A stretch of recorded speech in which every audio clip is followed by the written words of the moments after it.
മഞ്ഞിൽ വിരിഞ്ഞ പൂവ് എന്ന പരമ്പരയിൽ വിനയനെ ചെന്ന് കാണുന്ന മല്ലിക വിനയനോട് തോൽക്കാൻ പാടില്ല എന്ന് പറയുകയും നിരപരാധിത്വം തെളിയിക്കുക തന്നെ വേണമെന്ന് അറിയിക്കുകയും ചെയ്യുന്നു.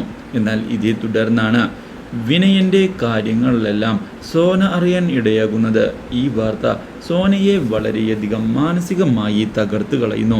എന്നാൽ സോനയുടെ അടുത്തേക്ക് ചെല്ലുന്ന മല്ലിക വിനയനെ താൻ കണ്ടിരുന്നുവെന്നും അവൻ യാതൊരു തെറ്റും ചെയ്തിട്ടില്ല എന്ന് ഉറപ്പിച്ചു പറയുന്നതായും തനിക്ക് അവനെ വിശ്വാസമാണ് എന്ന് അറിയിക്കുകയും ചെയ്യുന്നു. സോനയും അവനെ വിശ്വസിക്കണം എന്നുള്ള കാര്യം വ്യക്തമാക്കുന്ന മല്ലിക അവനെ തെറ്റിദ്ധരിക്കരുത് എന്ന് ആവശ്യപ്പെടുകയും ചെയ്യുന്നു.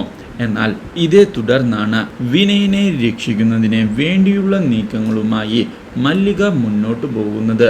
വിനയന് എതിരായ തെളിവുകളെല്ലാം വെറും തെറ്റിദ്ധാരണയുടെ പുറത്താണ് ഉണ്ടായത് എന്ന് തെളിയിക്കുന്നതിനായുള്ള നീക്കം മല്ലിക മുന്നോട്ട് കൊണ്ടുപോകുന്നു.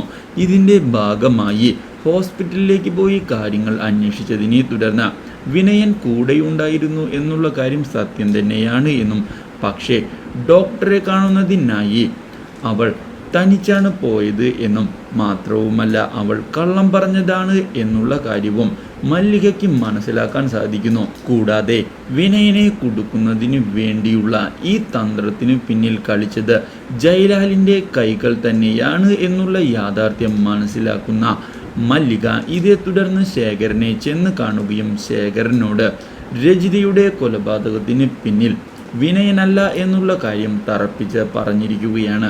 ഈ കാര്യം കേൾക്കുന്ന ശേഖരൻ മല്ലിക തന്നെയാണ് ഇതിന് പിന്നിൽ എന്നുള്ള കാര്യം തനിക്ക് അറിയാം എന്നുള്ള കാര്യം സമ്മതിക്കുകയും, പക്ഷേ മല്ലികയുടെ കുടുംബത്തിലെ ആരെയും താൻ ഇനി വെറുതെ വിടുകയില്ല എന്ന് തുറന്നു പറയുകയും ചെയ്തിരിക്കുകയാണ്. ഈ കാര്യം കേൾക്കുന്നത് മല്ലികയെ ഞെട്ടിച്ചു കളയുന്നു.